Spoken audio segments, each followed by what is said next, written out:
Hi there, YouTubers. So this is the 6th and final page of my Intercept Shield typeset book. So join me while I fill it in, right after this.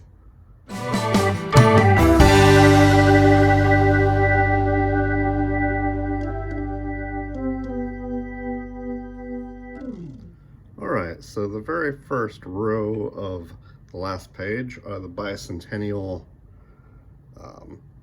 quarter, half, and dollar.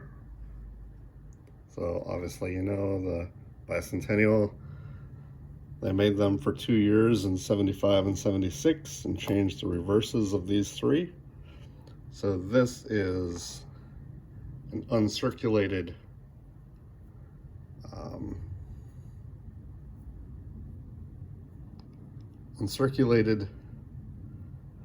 set, silver,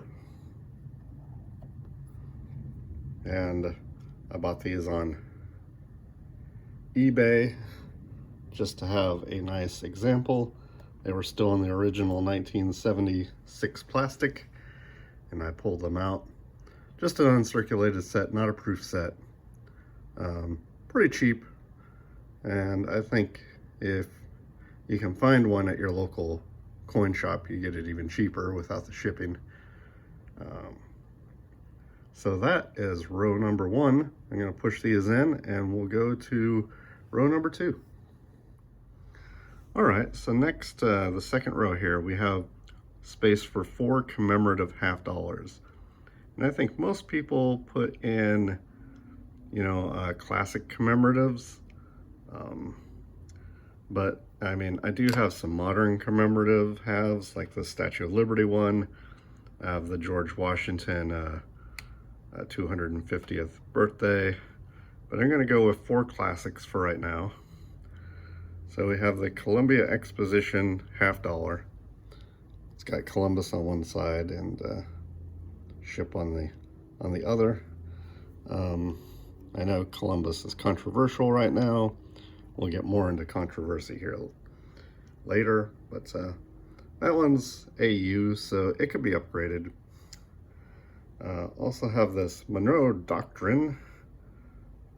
So it's got James Monroe and John Quincy Adams. And of course the New World on the other side. It's 1923S. It's extremely fine, but again, I could get a better example. Then we have probably the most controversial of all the commemoratives, the Stone Mountain Memorial. I think it's a neat looking coin. Of course, I have lots of Southern relatives, so Confederacy is in my blood. That doesn't stop the controversy. And then, of course, you got Booker T. Washington, who's the first African-American on a U.S. coin of any kind. And this is a uncirculated example. Very nice. I got that in that same coin auction with these three. I actually kind of picked them up assuming they'd take a place in this book. The Stone Mountain, of course, I bought from Coin Guy from YouTube. I kind of like to listen to Coin Guy. He reminds me of a lot of other dealers I know. I would like to put a Oregon Trail memorial in here. I have one, but it's slabbed, and I'm not going to break any more slabs. So maybe at some point replace one of these with the Oregon Trail. I mean, and like I said, I have modern commemoratives I could put in here too, but for right now, these are the 4 I'm going with. So let's move down to the Westward Journey Nickel series right after I get these pushed in. All right, so now it's the Westward Journey Nickel series. So these were kind of meant to commemorate the Lewis and Clark journey. So it's got Jefferson on one side, and then there are 4 different reverses. So in 2004, they came out with this one, which was the Indian Peace Medal reverse. So it's kind of a design that they put on piece medals at the time. And the second one has Lewis and Clark's keel boat.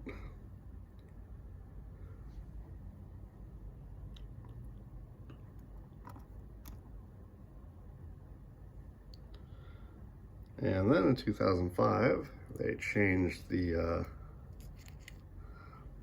portrait of Jefferson there.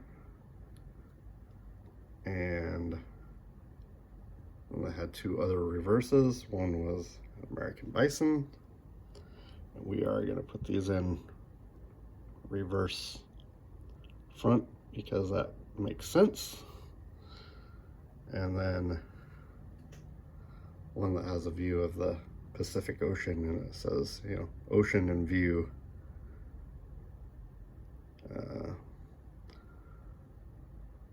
Oh, the joy. I think that came right from the journal of Lewis or Clark. I should know more about them, but I don't. So yeah, so that's the Westward Journey series. Like I said, I picked this up proof on eBay, pretty cheap.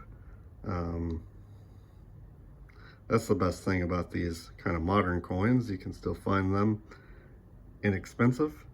So let me get these pushed in. They're proofs, so they're probably going to be kind of tight fit. And then we'll move on to the fourth row. All right, so for the fourth row, first one is a statehood quarter. So since I live in Oregon, it only makes sense to have the Oregon quarter in there. That is a clad proof, not a silver proof. Just because they're so cheap. So next we have a commemorative dollar. So they started making commemorative dollars after 1983. This is another one where you could just, you know, choose any dollar, and it would look good in here. There are a lot of neat ones. The one I decided to go with is this Ellis Island 1986, when they refitted the Statue of Liberty. Okay, so the next one, let's see, Oregon quarter, I just got off of eBay. Commemorative dollar, I did buy it at that coin auction. I bought 3 commemorative dollars, and this is the one I decided to go with. So next is a silver American Eagle. I thought I had like 4 or 5 of them, but I only found 3. This is a 1992. I did have a 1996, so I do have like the key date, but I didn't think I would put that in here. I might try to sell that one. I have the 96 just because that's kind of when I started buying coins. So I had this 92, a 96, and a 99. I know that I got this 92. I won it at the coin club.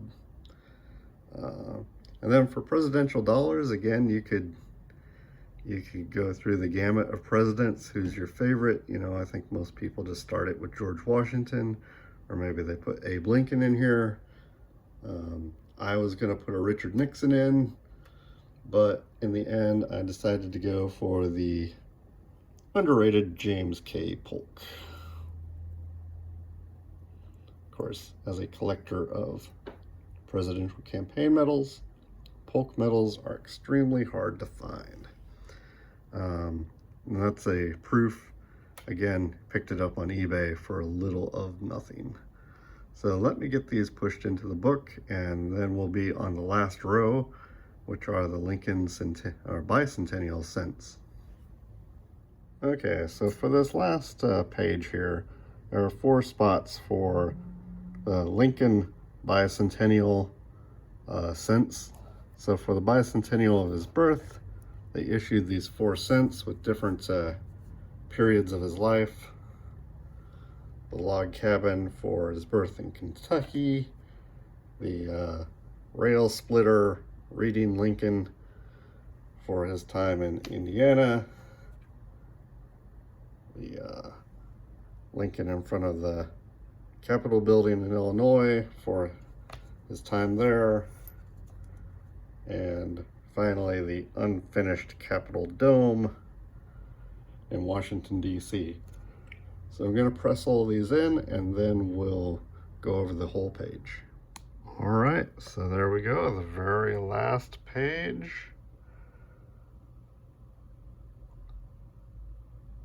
of the Intercept Shield typeset book. So it was fun filling this out. There's a lot of upgrades that can be made. I think for this page, easiest upgrades would be to the commemorative halves. Everything else is pretty much proof or uncirculated. I mean, I guess I could have a proof silver American Eagle, but that one is pretty nice. Yeah, so that's the last page until I get to filling out a gold page, but I'll probably have a Dansko 7070 filled in before I get around to any gold. So I hope that you've enjoyed watching this video and watching me fill this in. From here on out, there probably will be a few upgrades to it over time. So hope you look forward to those as well. And thanks for watching.